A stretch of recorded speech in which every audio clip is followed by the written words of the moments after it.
Assalamu alaikum yaşlılar. Ee, Ve aleyküm kurban talam.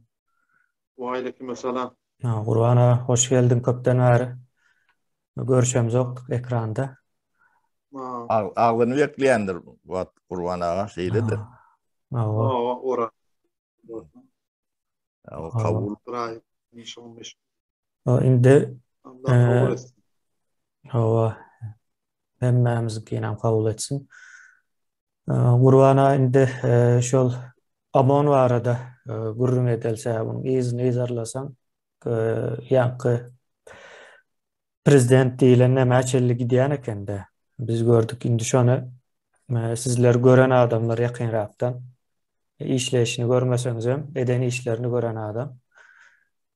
Ha, Şo arada bir gurrun edel ýaky häsiýetini bir ortağa çykaraly.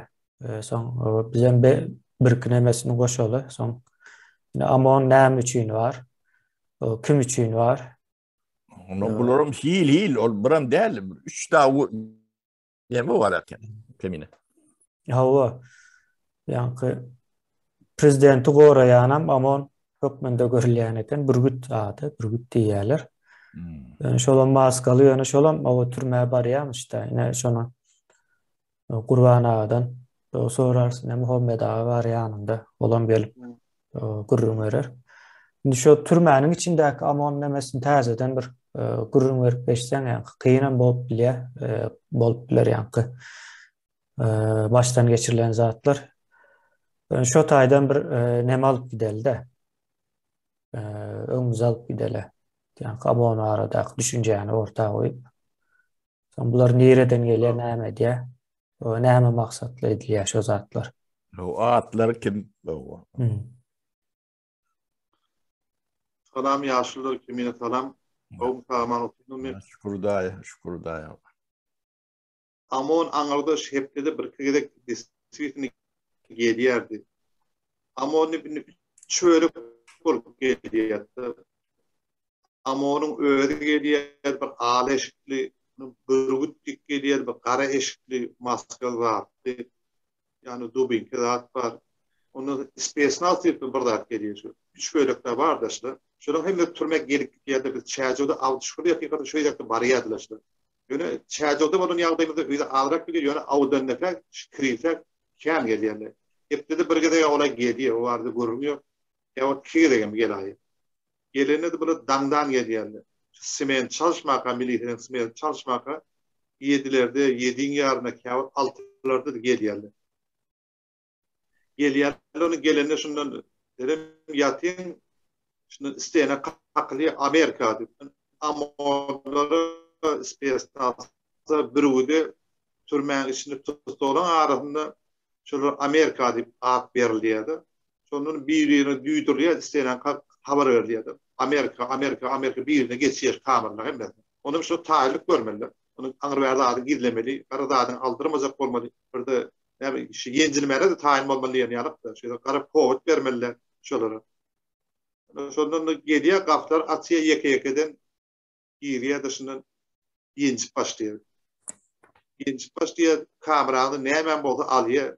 Ana perçeýini takdyr takdym ötürdi. Könen bolanak diýip Akarvan bolana, bileşin bolana. Ara tapýada, hiç de tapman ýagdaýynda da urýar. Ýok, men burada tapman ýagdaýat ýok. Bahana tapman ýagdaýat ýok. Şonu urup bir saat, ýarym saatda urup dady, onu çyk geldi. Gafyňa girmäkä de öwçe karmoşka nasýar, şu amolny. Ýok, gözi görnýär bunu.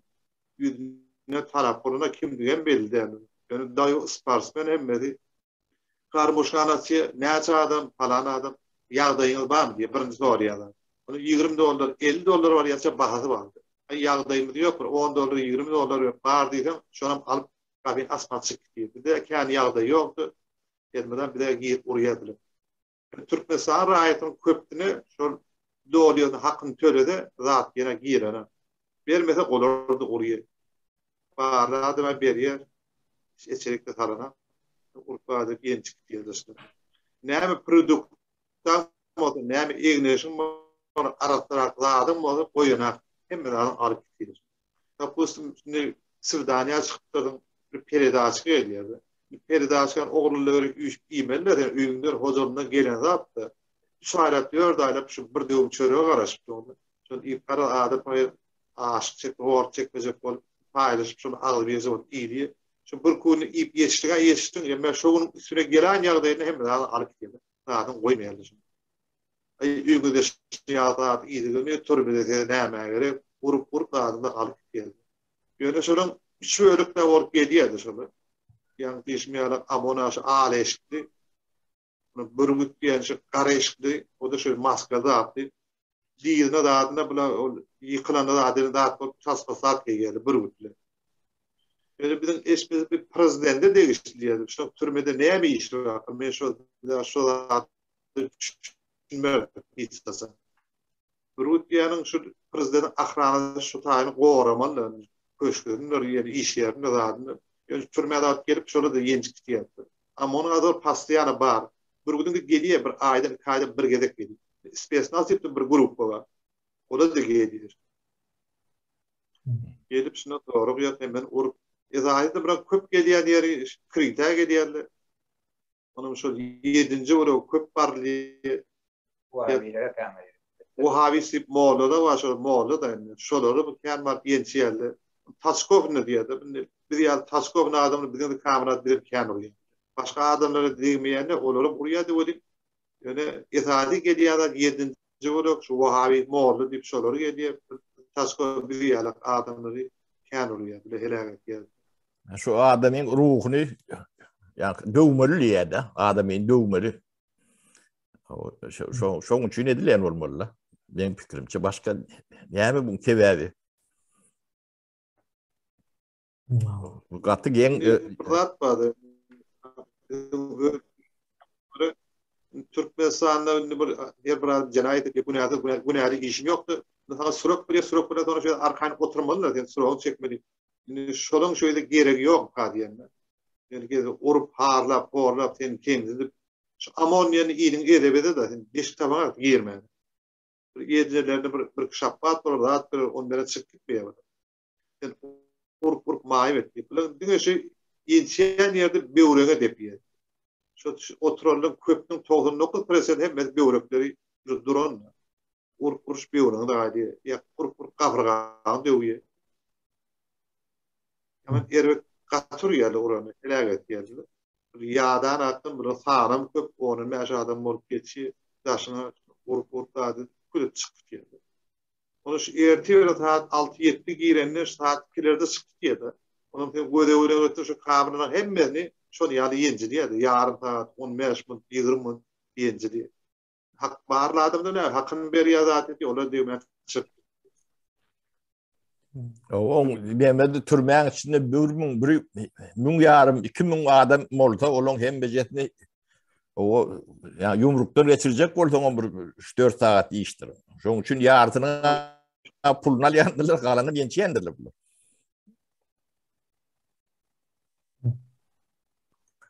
Şöyle olur kamera girdi işte. 50 tane kamera her ay $20 alanda da ördüm. Epeyce pul oluyor. Köpünden bir 50 dolar yalık alıyordu. Onun son şey köp geliyor. Şu girdi işte böyle. Oradan girdi şu. Onu da iyi bir şey alıp geldi. Egnin eşi geldi. Arasında adam o da koyun hatta. Ne geň bir zat bar ne şu Ukrainada uruş edip bu da. Şu Bucha diýen şäher var. Onun ýene de gapdalynda 3 tane şolary ýa-da kiçik şäherçikler bar ekende. Ne şu taýdaky bolýan zatlar dünýä aýan boldy da.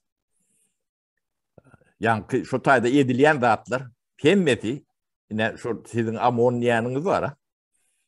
O burgut diýäniňiz, o türme takçylary diýäniňiz. O şolong nemetini, hereketini şolar otuyor da. Yani şolong edýän zatlar edil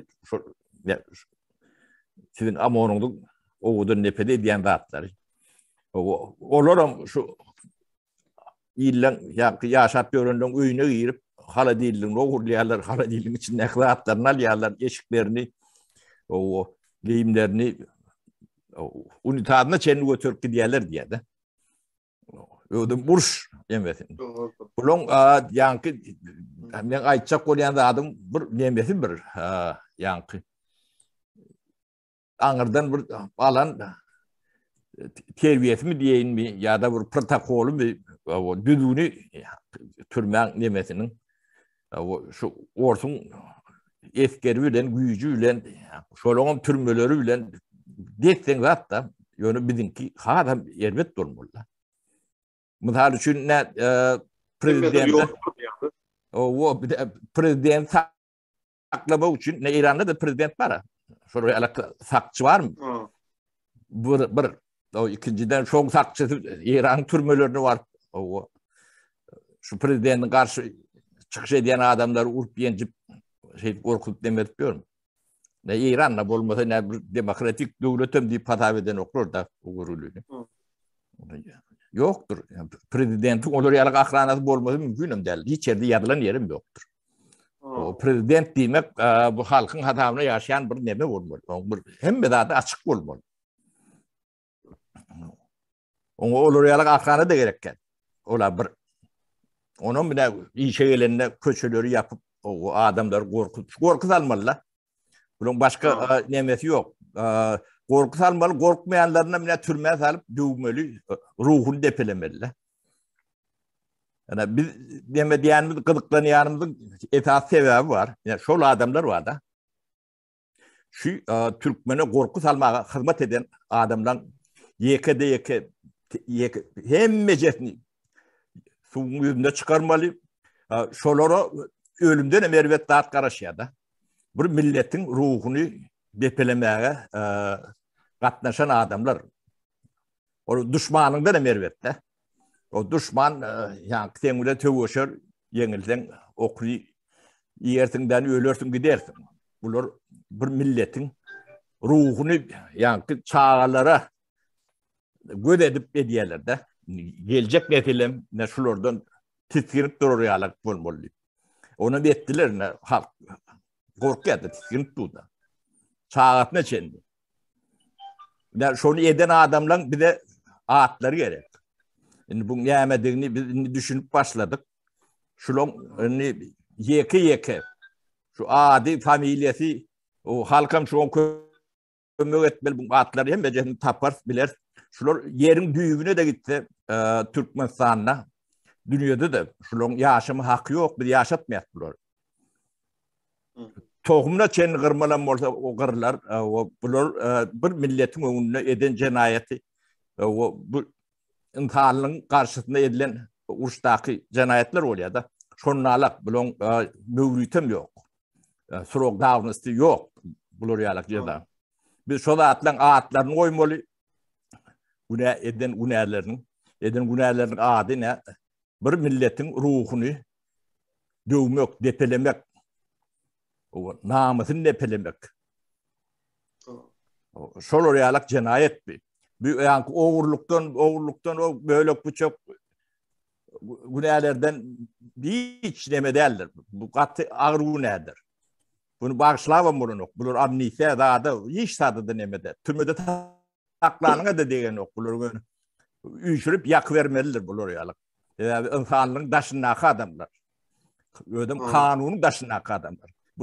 Bu nemelerde işleyen adamlar ben bilmeyenler. Ben çağam bekleyedim. Ya neme diyedim. Bakanları da atlarım. Hiç de kavul olmalılardır. Çağlarını çendi. Sen şununla alakalı iş edilip çölü yiyen olsan, yetişen olsan, senin bir yaşamaya hakkın yoktur. Bu bir milletin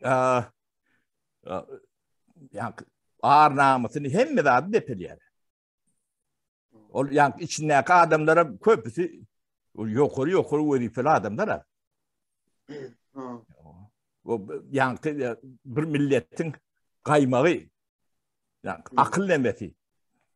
Şunu yok eden son milletim yok korkut yani şu an türüyalık gezip ölür de ne. Öyle değil de bir yani aşağı katlanan adamlar şolur. O soğutsuz demesi bu topar adamın o canına kastedip öyle keyif edip diyelim. Hep dedi iki topar gelip adam yetişmez. Ne mi diyeyim? Bu ayrılan ştatlarda kurban. O tavol ştatları bir yüze çıkarmaya ömür ediyor. Muhammed bilýändir bular şu gelende gidenne köprek tereden bol Muhammed. Ama şunun naharlarını teretken, kriter var ya, onun asoba var ya, şunun şahidi naharını işlep veriyordu. Bunun yanına köprü maskadan ayrıya, ağıtlarını bilýändir, yani var öyle. Gurbana indi. Biz şu an bir dijital dokument yazdırıyaz da.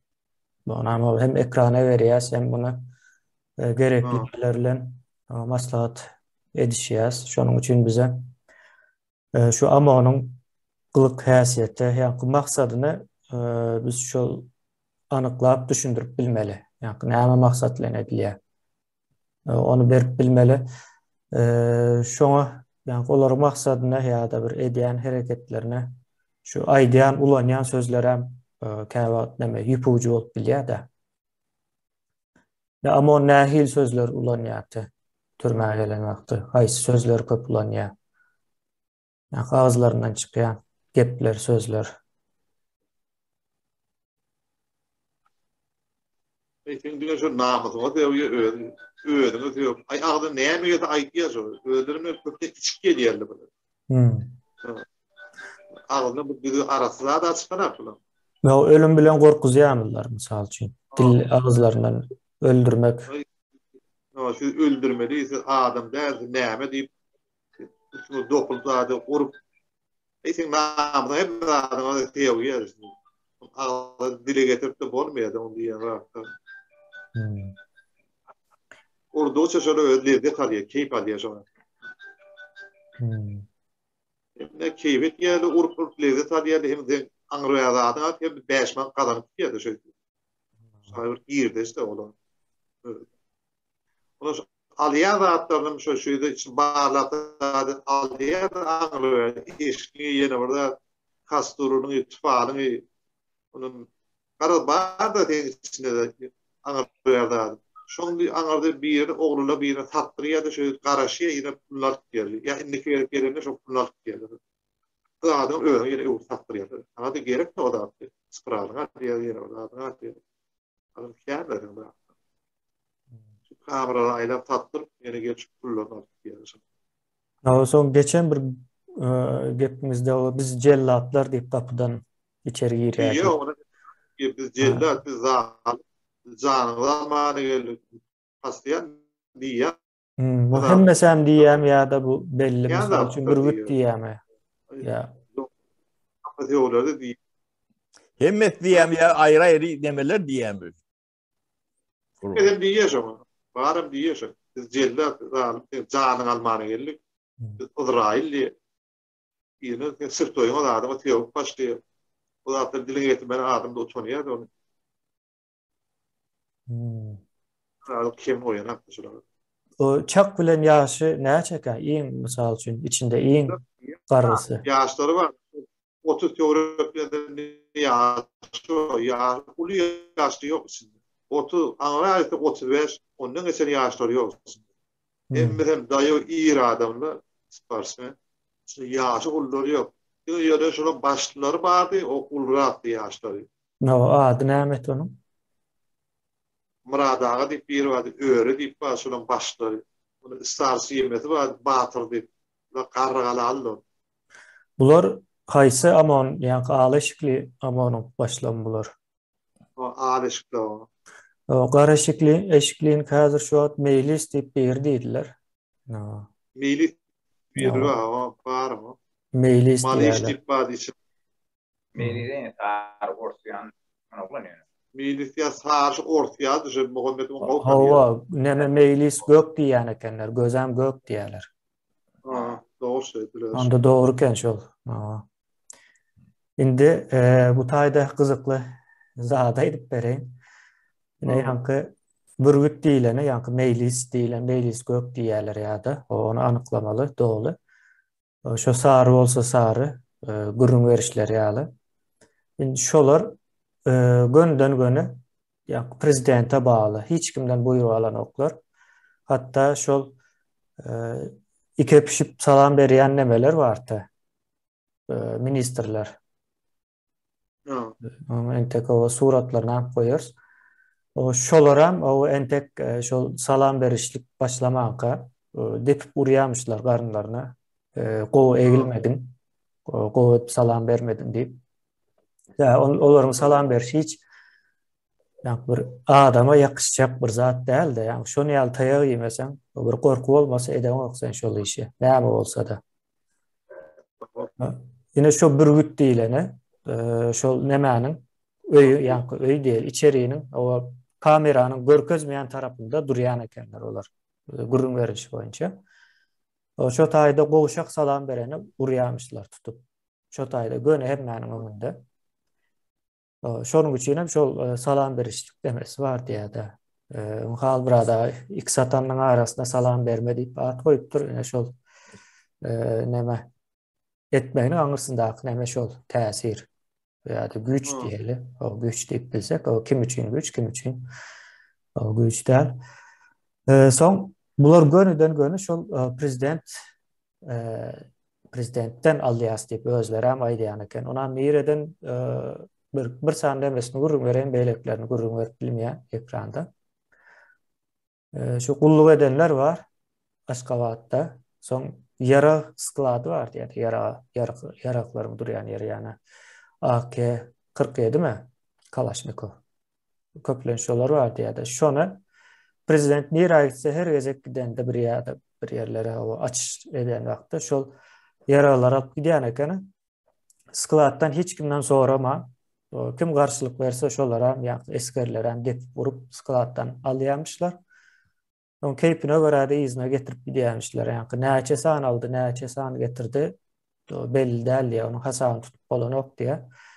Sonra görünüşe göre dine yara ulan yani Türkmenistan'ın içinde. Dine şolar var yani ne polisiyası ne de yurdun içindeki esker yani serkedin taşındakiler da şolar yara ulanan o. Dine şol bürgüt değileni ulan yani kene. Ve şu tayda o bir esker bermece kopturon urup durlar izinden biz dine belent serkerde başımıza boyun eğiyaz. Şonun sözünü dinleyez. Sen kim deyiptir. Yani belent serkerde başı diyene Kurban ol ya da attan yıkılıp veren Kurban olu belent serkerde başısı bolyan olsa. Indi şol neme bağlı. Indi bu ne için gurrun verdim Kurban'a? Kurban ola taşarıyor da başta giden yerlerinde soradılar da türmedekiler 25. Sancar vakasındakilerin yağdayını sorayalar. Nirede? Dirime, ölüme, gör közüm deyip. Son şu tayda o sorulardan kaçıp o cevap veriyatı. Yine bu adam gönü suutnaması oluyor. Yani sorulardan kaçacağının bir manisinin ya da bir anlamının yoktuğunu görkezedi bundan sonra. O gönü bağlı. Yine bulum hazır şu yazdırıp durarımız o bir dijital dokument toplumunda vermekçi yankı. Şunun için hem yazdırıyız. Hem ildeşlerimiz görsün. Türkmenistan içindekiler, dışındakiler görsün, şahit olsunlar. Hem biz bunu beyleklerle birlikte işleşeceğiz. Yani bu iş katı ullakan iş. Şunun için yani amon meselesini biz o düşünmeli. O düşündürüp vermeli. Yurdun içine baran vakti gerekli çareni görmek için. Yani cenayete çekilen vaktan doğru çare görmeli.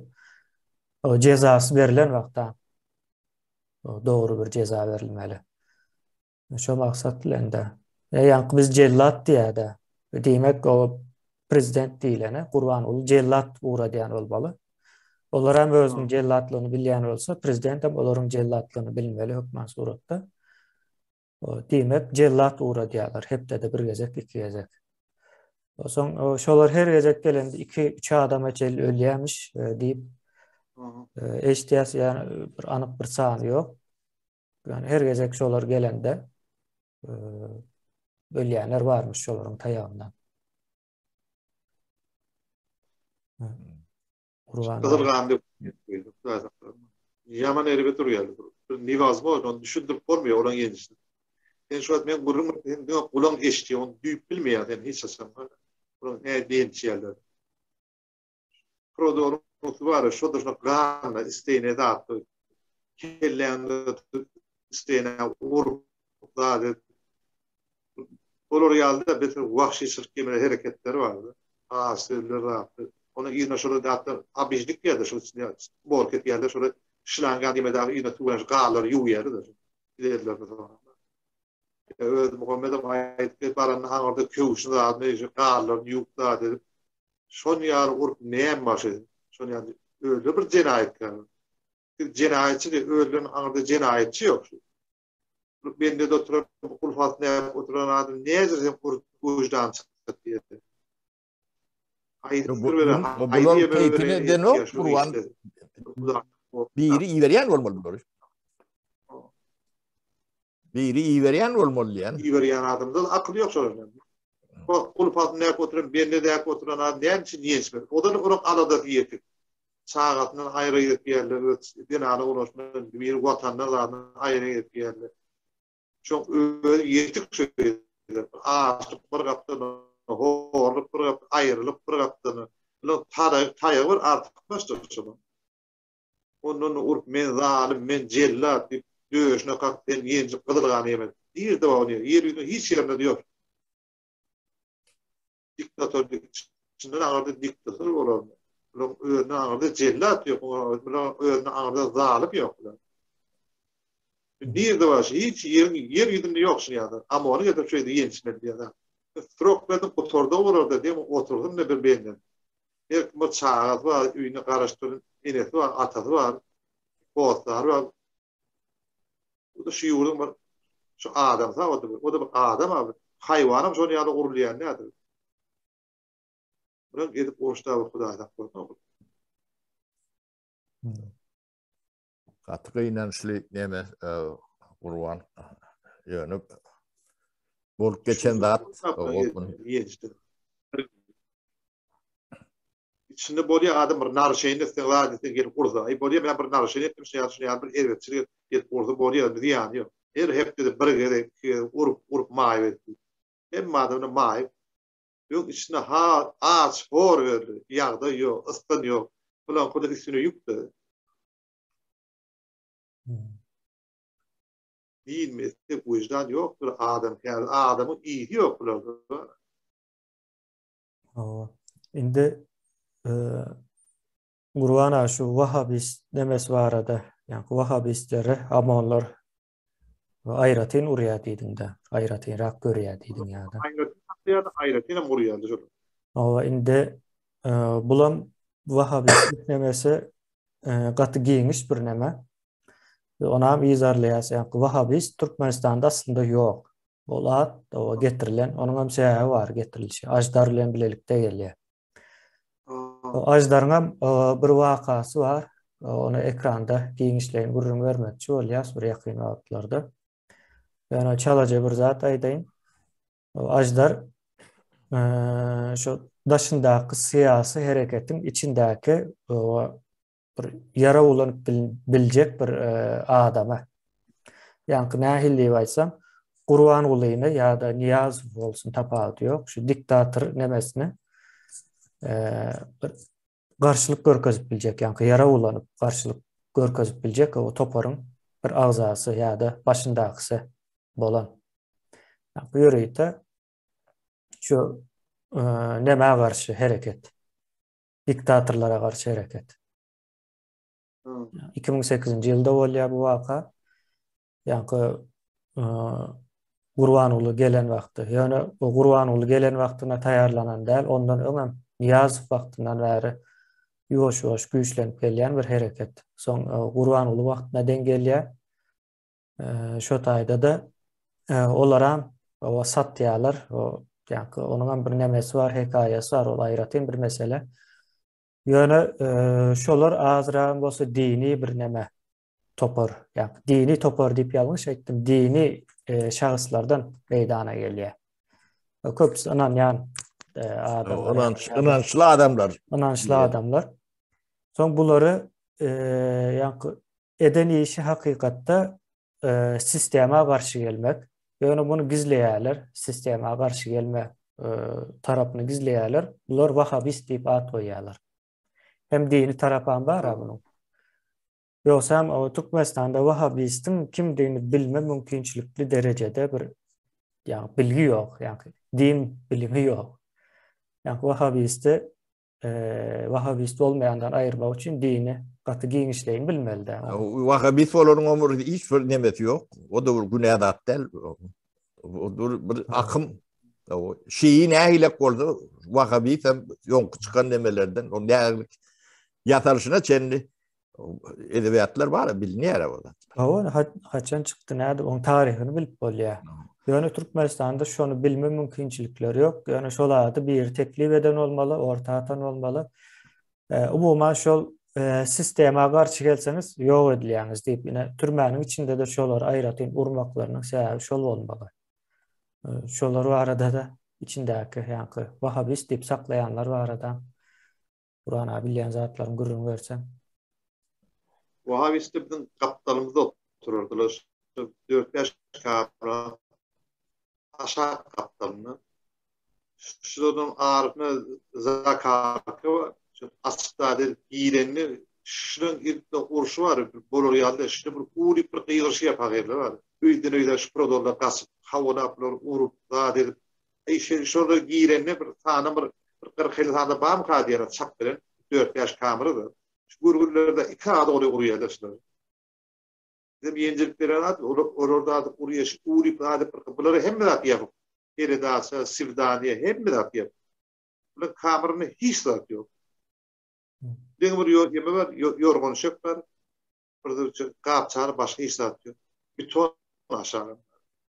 Hiç mümkinçilik berme. Bir de ýene bolsa öýtýär bir pulzady gedýär, adetki iş düşetýär. Istorawyda pul getirip tatar. Bunlar hem de yapıp. Hem diňe bular urup aşağı ahar bermeli, aş öldürmek. Pikir şu. Şurada urany bir globu tutýar. Şu tehditleri çydap bolma. Barda adı oğlulu çydap globu tutýar. Näşsadan näş alyp gelýär oğlulu tanmaya görme tansyzy gör. Hor birde atýar. Bir gat diýer çünki var diýer. Ýürimäni ýagda ýok. İşte aş takda porda. İdirde alyp barýar diýer. Bular ek getirse bir ýitmiş. Tansyzy bir öýde ekden naroşny görüp okurdan aşağı basıp urup ekilip urup getirip şunu ýaly horlar getirýär. Bany ekde şeyde. Bulur ýalda aldy. Buna etýän jenayat hiç aklasıdır bolana. Şuna etýän hereketler. Şonu ýaly adamlary ýetmeýär ne? Wahhaby näme diýen bilen şuna hiç gaýdy. Deme, Wahhabist düşman olyan bolsa, Tatar bilen Arap döwletleri bilen Saudlar bilen gatnaşyp böller. Şolar Wahhabist şolar. Pul kardalyp böller. İş edip böller. Ana Wahhabist Saud Arabistan duşuna bak. Şolong diýip demesi akym. O nähilek düşman bolýarmyş. Onuň atmalar. Alan çekdi de alıp gaýdyp durýar. Wahhabistin näme patorlugy ötýür nemede Gurban ene Türkmenistanda. Saud Arabistan ilçileri var. Olan Wahhabistine. Şolar Wahhabistine.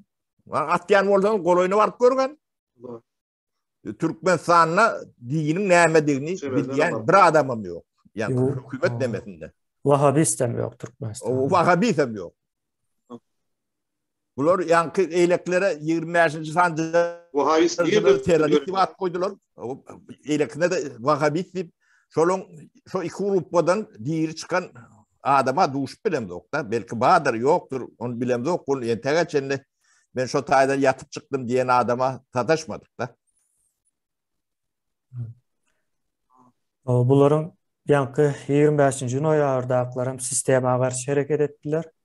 Soň Wahhabist diýip at goýanlara, ýani ajdaryň baş tutanlarynda sistema garşy ýaragly hereket etdiler. Ýene şo taýdan gelýär bularyň nemesi. Gorkusy hem şolar gorkuzjak bolýar. Ýani sistema garşy gelseňiz soňuňuz şul diýär. Ýene köp wagtdan bäri şu Wahhabilik nemesinde hiç bir ýere ýani akla baglap bolanokdy da. Kur'an'a siz çıkıp gurrun verdiniz, son bu mesele gozgaldı. Ajdar var arada bir düýplerek aňyrsyn bärsine araşdyrdyk. Şu zatlar çıkýa, bularyň şu gorkusy sistema garşy hereket edenler. Başka hiç zat değil. Şolary köprek urya, gorku demediye daşna çıkan wagt. Daşna da çıkaran yoktur. Şol kategoriyada içeri girsem yok edilen diýilen bir düşünjäni berýär jemgyýete. Gorku salmak üçin edilýär bu, diňe. Özem ýaş olanlardyr Wahabi istep tutýanlara. Täze neslin ruhuny dövmek üçin köplenç täze nesil sistema garşy hereket edýändir. Dünýäde şonuň ýaly hemme ýerde de. Dünýäniň neresine seretsen sistem. Yaş oğlan diyor. Wahabi diýen bir de düşünjäni, Wahabi diýen nereden döremeli? Wahabi diýen adam dörejek bu dinin öten ýerinden çykmady. Dini spor etdi, öyle beýle dip Türkmenistan'da dinin başta çıkan adam yok. Olsa da görüp meş verdi. Döwlet demesinde düýünden yok. O hökümetin demesinde resmi demede düýünden yani dinin nämedini bilýän adamım yok. Namazda odan okup bilýärler. O da yalandır. Abdest almadan bilýän nädirler? Şonu 100% garanti berýär. Wahabi diyor, urp ýençde horlap ýalar. Bir düşman çykdy, ne biri görüpçiligi modu eşitmişim de anardı. Palani Wahabi diýişini agdyýat berýär, alyp geldi. Bir de Wahabi sordu. Şu doğdur koydular, daha genç porrapro pagelleri öldür çıkarıp yani. Son işten de onu genç bu. Nivaz mı? Hiç düşündürüp bana ben hep taf bana. Nezir aysan da ağdaşlar bärinden aýdýar. Şunun adamı dopul soru, uruşlar adetler. Yani kan çaykaýar. Uruşlar. Aklıma da ordurup bana. Adam da kaos gödüğümüzden gider ha. 4 yıl oldu gelen. Uruşlar adam şu hop geldi. Şu adamlar tiskindirme üçin edýärler de. Yani döwme üçin. Onun deme cemiyete neme diýerler. Yani beýnini talýarlar cemiyetin. Sebäbi ol yatanlan çağa çuwgasy var, başgalasy var, dogan garnaşlar var, tanşy bilişi var. Onun ne şolary ýalyk ýagdaý başyna gelende ne diýir çykan ok, ne şey diýerler diýip onun ýakly cemiyetin içine ýerer bu zat. 30 yıl şunun alak gorkuýan aşağına adamlar ne santy demä urulur da. Ne özüň fiine diýensiň. İranlı adamlar pikirini dağdına aýdyp bilýändir. Türkmenim bolsa. Türkmenistan'da şolary ýalyk zat ýokdur. Adam ýalyk gürleşip bilýänem galmandyr da. Pikirini aýdyp bilen oklar. Gorkýar. Aňa hiç önemi ýok da. Birek. Sende näme çıkar belli däl da. Yani gulla o Türkanam şu gorkusy var da. Birden maňa Wahabi diýmesin ýa terrorist diýmesin ýa şu garşyna gitdi diýmesin diýip. Madem gözüň oduny aldy, hem madem ruhdan düşürdir de bunlar. Şu ruhdan düşürmek üçin edýärler. Niýeti bular mafiozy neme ýalak bular. Adana hökümet diýip, döwlet diýip, diktator diýip bunu bir deme meňdetjek bolýarlar, ol ýok, beýle däl. Ne bulanyň demeti ullaryň hemme sırlary açyldy da ne şu Ukraina uruşy şu Ors nemetiniň müň ýylky taryhynyň ýüzüni açdy da.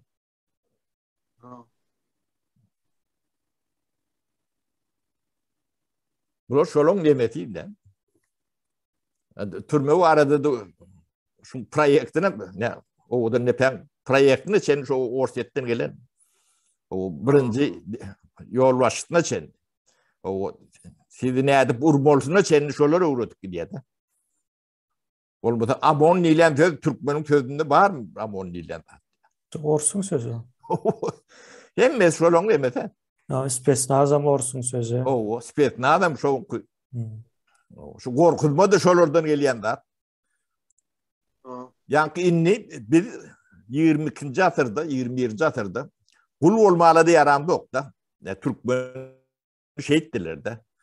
Ruhu depelenen, ölürlen, döwlen. O sen birin kapysyna kul bolup bilen ok. Elinde de hünäriň hem käriň hem ýok. Beyninde de bilgi ýok. Ne?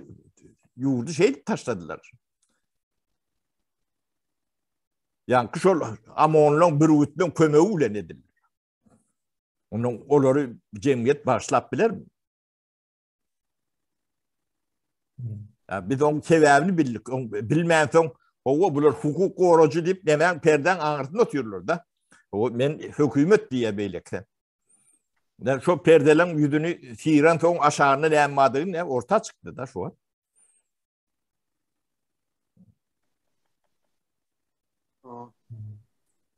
Hakiki. O yatıp çıktık diyenlerim. Yatıp çıkmandır ekende. O köpüsü yani süreçendi şu ben türmede yattım yani bir orta oğlan var şol yatıp çıkana men diye bir tane interviewsunu dinledim. O kalanların inandırıcı gelen nokta. Yani şu da atlamıyor yüzünü yapacak ol ve diğerleri düşünmedik bile. Ay yastıdan hemen cüvüsünde beyaşmandı vardı. O yaşap çıkaydan adamdı da. Bizimki yarı gören nedir? Hiç hayır. Üstünde poyuz geçen yarı amoniya terapide bir kere gençsin. Sen sağlığın altını. Yatan adamına var. Bizden bir yer görüktü usta. Beyaşmandı. O yaşap kildim alıp başlığa tölep, amonları tölep yaşap. O iyi bir şey. Çıkaydı o yatma değil mi ya?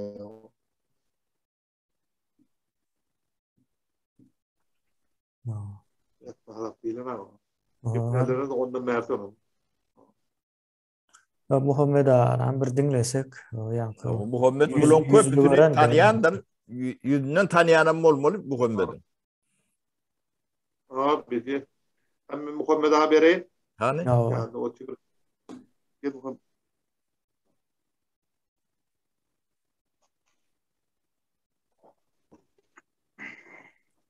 Hay Muhammed salam Muhammed. Selamünaleyküm. Aleyküm. Oğumuzun Muhammed. Muhammed Ağa köpten er görüşemiz yok. Elhamdülillah. Hay tuğulum. Bir internetiniz koğuşak mı diyemem sesin kesilip geliyor Muhammed. Düzelir hazır. Bozuk olmalı ki kesilip gelir o. Muhammed Ağa indi senin şu amon varada bilýänlerini aýtsan soň senin gaýratyňrak da yüzünü gördüm sen olaryň hemmesini diýen ýaly. Şu yüzünü gördüm nähili adamlar bular. Ýaşy, näçerek senin şu zatlar gaýtalap, yani sen öz gözüňden o gaýtalap bersen olary. Ya Muhammed Stalovoy'da işledin değil mi şunu demek? O men asob rejimde Stalovoy'da işletmeni aňary kritede bizde şu kamera sisteminde de kritede yaşanmadı. Yani bäri asob rejime gelemezde zonada yaşadım ben Stalovoy'da. Stalovoy'a gelemde yani emmedin görürdüm görmeni yani atlaryny asyn ýatda saklap bilmändim. Bir-biriniň atlaryny kan diýen okly yani başlyklary ýa bir ıssaçlary bolsa şolan atlaryny bilýär yani beýleki familiýalaryny asyn bilemizok. Şakadaky nahar ýerdiler, nahar ýerini biz Stalovoy'da naharlaryny datan bererdik, ondan şonu görerdik de hemmeden Allah. Deme Muhammed bir soru var. Türmede yani yatanlan sany näçerekdi? Çen bilen. Asob rejimine kelem ya aňar. Yok, şu oda nepeň içinde. Oda nepeň içinde. Oda nepedaky şu kritdaky ses kesilip gelýär şundan oldu. Ses kesilýär o. Yani bildim ben anlatabat. Aso rejimnekile 1200 son yani oynardı. Bir boşarla olurdu. Yengil istediyalardan boşar. Giderle olurdu. Gelirle olurdu. 2 yılalarla var. 3 yılalarla var. 5 yılalarla var. Ola sıroğdu olup kaydıya. Geliye. Bundan oğrak. Anları krite sistemedekile okku değil, sektördü yerdiler anırdakıla. Cemi 2000 var. Belki aso rejimneki bir o da ne bedakile 2000 var. Doğru. Onda şu Muhammed abi gururun versen şu Amon var arada, Amonlar. Eşikleri var arada, yemeleri var arada. Yağdığına ne hem düşen olsa gelişinden gidişine çenli. Aynı Amollu hem öz Amollu yani araşık bilen gelirdi olaya. Böyle ispesnasiyelerim araşık bilen gelirdi. Bürvüt ola araşık bilen gelirdi. Maşillerde kara öğlerde kara maske geliyor var. Boylu görünüyor. Ta ıstravaya geliyor. Istravaya nahar yerine başı maskan ayrı yere boldu. Şu araşık bilen geliyor. Zona giren vaxtlar şu maskan grup giriyor.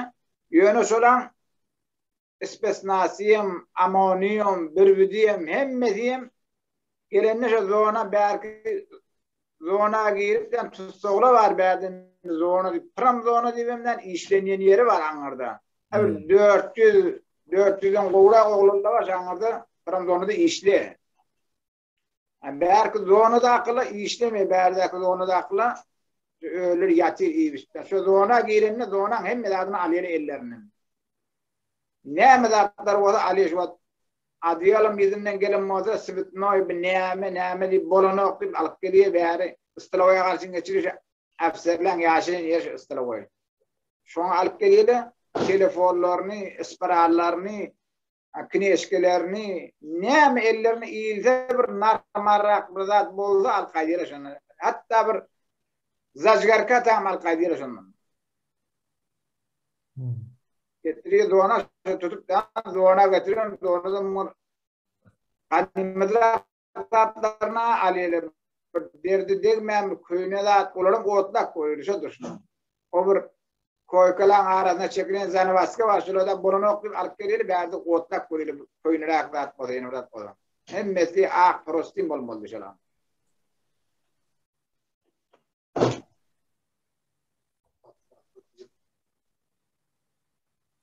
Onun naharını ne pişirip beriyadın bunları? Muhammed. Naharını et geliyor olara yürüyüp şu ıstıravoylak etlerden pişirip beriyle.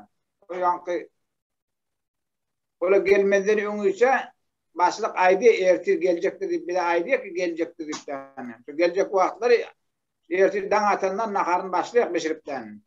Bir porun nahar pişirmeli, olara 3 porun nahar pişirmeli. Halawan pişirmeli.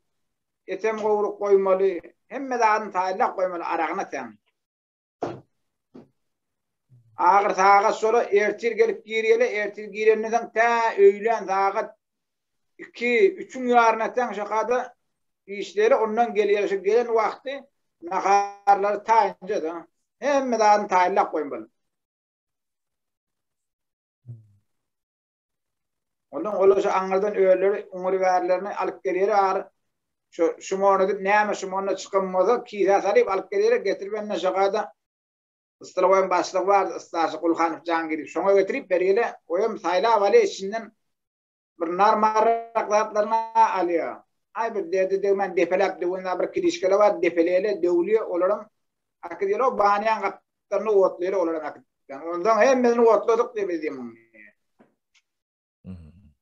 Gelen adamlara bermeli otladyk diýip ona içinde narmaraklarını yine Gulhanow Jangiriň öýüri tatýa bermelerini beriye almalarını alýa innekige gelinçe de puluny ýa-bir çilim alyp goýýarlar çilim nädiýen bolary her näme diýler öýdýärlerine görä ustaçylar bar olar.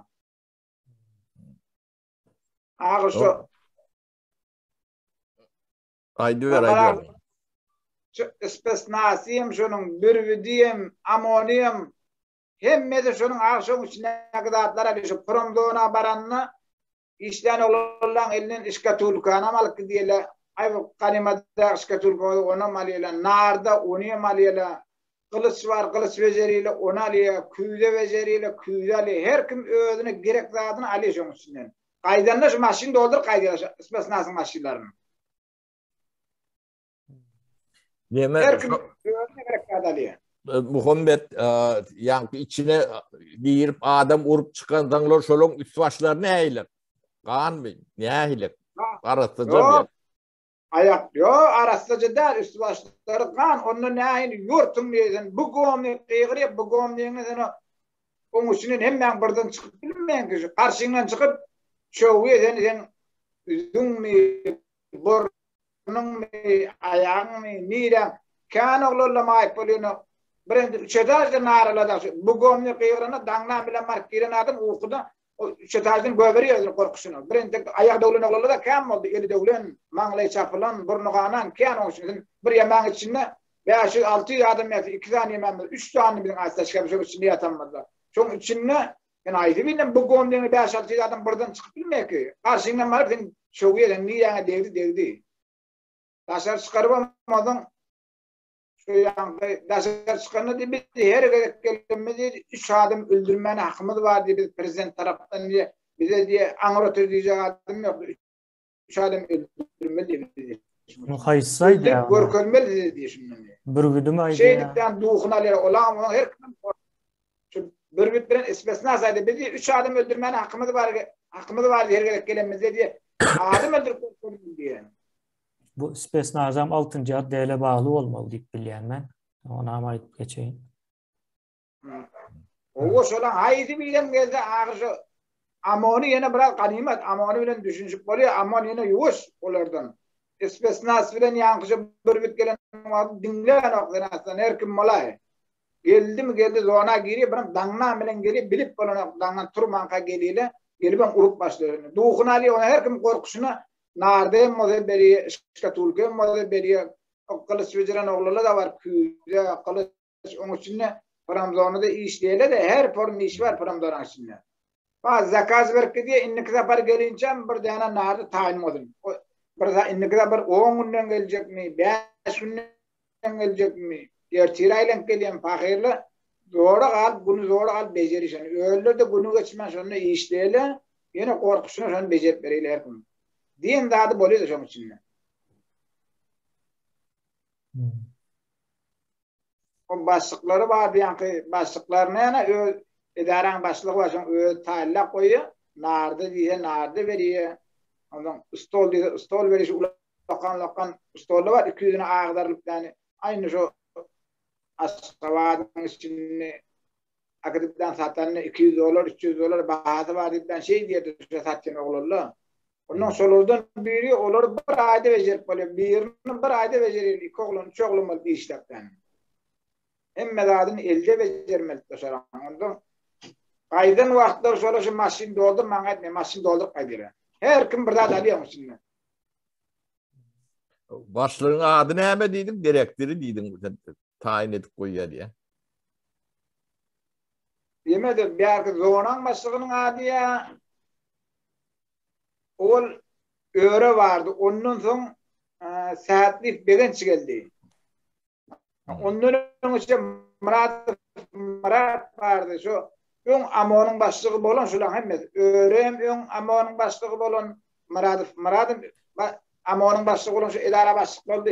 Bir şu saatlik begenç amonun başlığı bolmadı. O operdi şu da onu da gelip yani şu idara başlığı koydu. Saatlik begenç yaş olan yaşı burada değil 35 yaşındadır şu. Bular şol ama onun içinde de yani uryançı olan gelen olmaklara bakmal önkü yıllarda. Önkü yıllarda gelip önkü yıllarda ama onun başlığı bulup ama bile gelirdi. Rozif Devran başlık vakti yani Maradağ'a ama onun başlığıdır. Rozif Devran Asob rejimin başlığı. Marley. Murat ama onun başlığıdır. Şu vakit gelirlerini ondan Rozif Devran çıkardılar o idareden ondan sonra Murat gelip onun yerine oturdu. Ama onun başlığı. Ondan Murat ayrıldı, öğre geldi ama olan başlığı oldu yani. Ondan öğre geldi yine şu idare başlıklarına Onun başka biri geldi yine şaka yankı. Böyle yok. Ne ama adi adam. Meylis gök. Meylis o. Meylis o. Şu arada da gurrun versen. Jos meylis o bar vakti şu hemmesi şolan ağır şu monodu alsın, zorla alsın.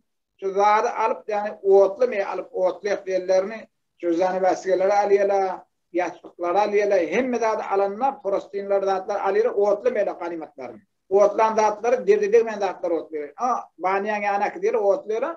Hiç kime gelip bilmiyor tabii. Ondan öyle şeylerde alıp yani bari yanına şu Kulhan Fıçangiri biliyorum. Kim kılığını biliyor. Alıp koyuyor ondan doğrudan gelip yani her kim öldüğünü alıyor. 10 manat, 20 manat, 50 manat pul verip yani alıp gidiyorlar dağıtlarını. Ya kınışkeleri var. Kınışkelerin her gayri zorlar. Onun için ama şakalarında $20 verip koyuyor kınışkeni önüne. Fileşkeler var. Ne zapalesi de soruları yine öyle yüzüne veriyor kanimat dağıtları. Yönü arayacak boruyanım şu istisnasiyem, amonyum, bürvüdiyem hemme de alma bilen de şu içindeki dağıtları. Aç şöyle ayrı birim var. Prezident kuvazın ayrı kim kuvazın şöyle ayrı birim var. Karnı doktor. Görün dağıtını alıyor. Zona var da. Pram zona dipten işlenen yer var. Şu pram zonadan başlayayım kayyummuş o abi. Mayor zıvaniyeti vardı yani familiyeni bilmeyen yol ötenden de anlardım. İyileşler nesiden dinleyensiniz şulun ağatlarını, familyelerini bilen olsanız o komentarlarda yazın bir için katı vacip gerektir şu zatlar.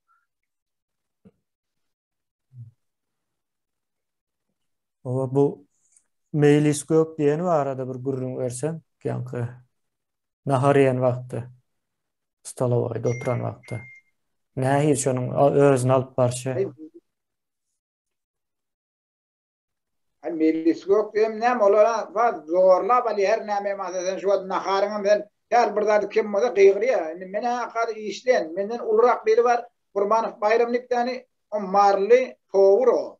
Onun ulu biri var. Onun mistarşı var. Kulhanov Cangir. Şu naharda her bir eyleveli problemi tapsa naharda bir problemi olsa bayram Kurbanov bayramı kıssayın. Nemşin bıkılet pişirdim. Dudu yok ya kovuşmayanlar ya işim yok. Nemşin beyt pişirdim diyor. Şu başka bir problem var. O da Kulhanov Cangir kıssayın. Istilovoyun istarşıda olup da diyordum. Şeyh Power. Nemşin budatları vermedin. Nemşin budatları Istilovoy aç içini görecek içini. Istilovoy açıyor içini görüyor.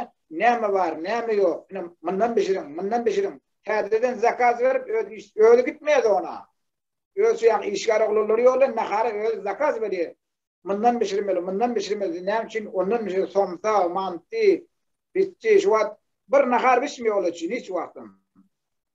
Et pişirip koydum. Hakmacet diye. Hakmacetin pitçi pişirip koydu. Pitçini pişirip koydum. Somsa pişir diye. Duhovkoda pişir diye. Her formetleri öte şu yemeler gelip gidince.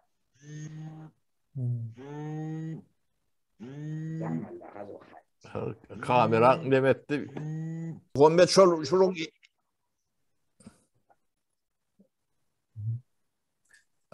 Muhammed aşol yankı amon gany nädip arasalya. Yankı nahary mezinden öň üst başlarında gandan. Istirovoya gelinenden istirovoya soğuk koyak bizden ödür emesi var. Çok da ulo kamr boş koyan şuna gerek her haydının öz sabını her haydının öz palatinsası ellerini bir palatinsani korulun berala. Geldi angardan gelinne tanım bir surada aktırıp eline. Ondan şu öz ayağına kovuşlarını idatlarına yuyuyorlar şu yemetten. Bir nay onu näret vurduk. Mun näret vurduk. Olan yüzünü seyretsem aşağı sereti qıygıya şakadı. Yola biz istilovoda işlemizde görüyor olur.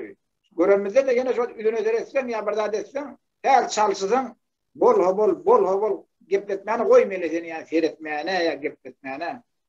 Her gedek gelirlerine şu kriteden gelirlerine kovuşlarda kanım öldü. Onun birbirine kurun veriyere onu eğdip vurduk. Onu beydip vurduk. Onun ya anna buladan eştiyen mi yani sezin çıkarmayın ki olan yani işte olana biz de korkuyor olurdu yine. Her nailemadı bir öğrenci gidip de olan içinde yetip su alıp verip, çilim getirip verip, nahal getirip verip, her nailemadı biz onlara öğrenecek ondan öğler birbirini kurulmuyor. Onu ne hallet vurduk. Kovuşlar her gedeklerine kanun öyle şu ıstıravada gelip yordular kovuşlarını. Üstü başı kanun öyle. Burunla ya medenne sıçrayamam modu üstlerine zaten. Ölüyen iten var mı? Ölüyen var mı düşünemeden son? Şuraya gelip giden son. Ölüyen var. Şu adı ölmedi. Vurup gidenlerden bir hepteden adam şu anarkı yemek diyorlar, balnisa diyorlar, şakada ölmüyor. Yani öleni bilen aman öldürdü dipten onun adını çıkarmayla ki. O tubiklerde bir defi ölüyor. Tubikten ölecek olmadı. Niyeyse tane 300 adam tubik getireceğim içine. Öleni bilen aman öldürdü değil mi? Öldü diyor. Başka bir tapıyla ona yiyem.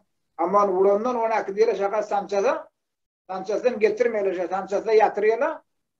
Ondan öleceğini bilmem. Gerisi orada diye bayramlar santima mara o da şu tarih verip geliyor.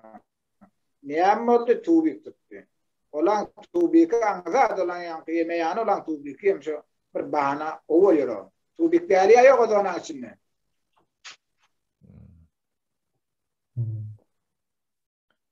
Deme kemiğine bir iyileşlerden hem hayiş etmeli. Şunu ne ayrılan ştatlar kurmur yerlerde. O ştaydaki işleyen adamla hükman dosyarları, doğrularnaşları tanıyanı, biliyeni bolmalıdır. Oturup çıkanları vardır. Şulon ağıtları katı mühümdür, gerektir. Sizin iyileşler şu ağıtlara koşulsun. Sizin ıkbalınız için, sizin geleceğiniz nemeniz için, şu ağıtların inlik tapar kaytalanmadığı için gerek. Şu ağıtlar için ediyet biz bu ağıtları. Oğlum yankı yağmurunu ısıp gıra çekilip aşağı seyredip demedi oturma. Şu atlara koşuşmalıdır. Biz sizin sesinizi ya adınızı ayağını edip görümde yok. Onu etmekçem der. Yönüşlüğün atlarını bilmesi cemiyetin katı önemlidir.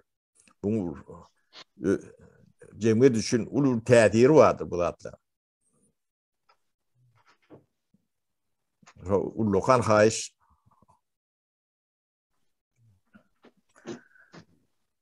Başka sorunlar.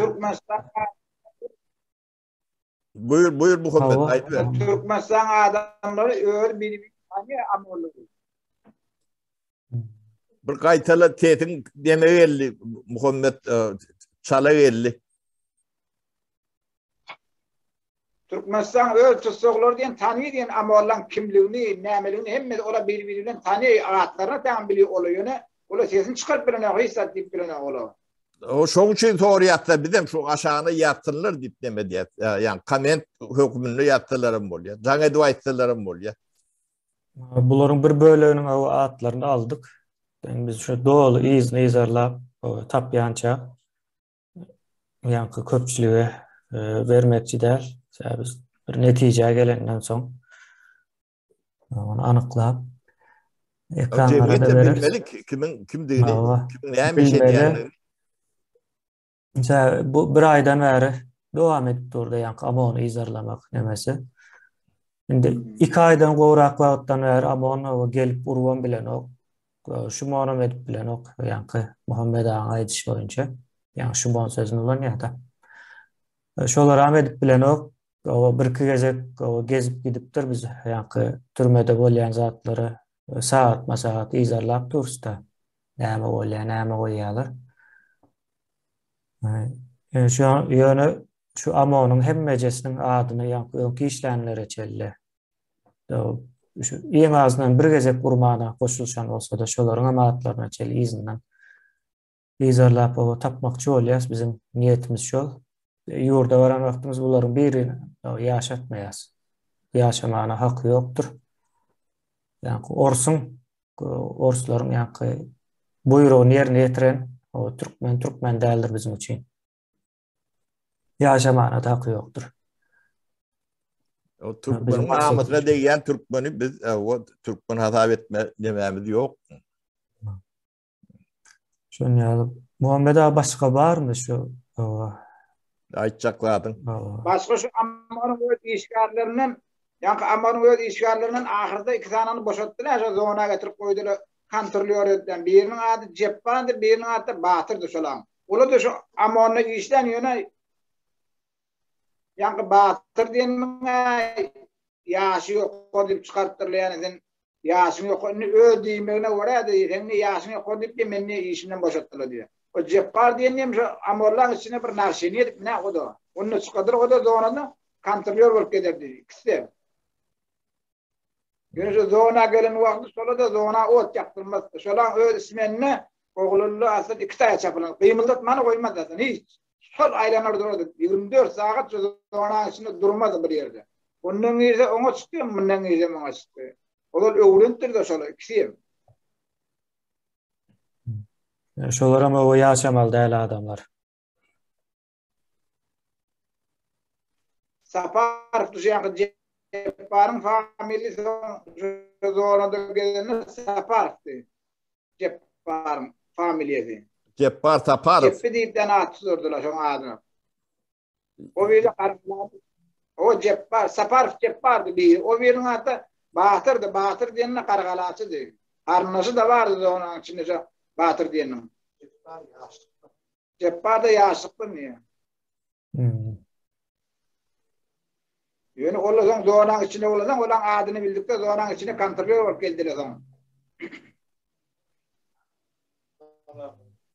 Yani şimdi bilen olur işte çıkartabilecek kadar gördüğüm ekranına oraya bir bizi yaşını koruyup gelecek para mallar bir naşını edim olmuyor para yaştı. 24 yaşına cepar dayağı diyor biter. Kesin kesilip geliyor Muhammed o internet konuşuyor diye. Gemine şutayda deme değil. O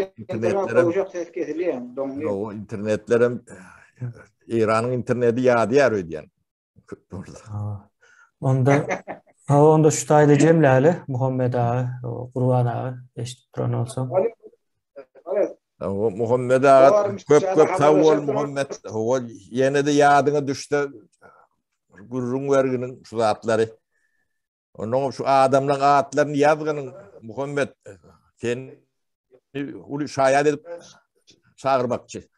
Şu depterin ulan gelmeli olsun. Yo, ne şu bağlamaya hiç gidecek de şu amorla vardı nereye gitmeli var yani.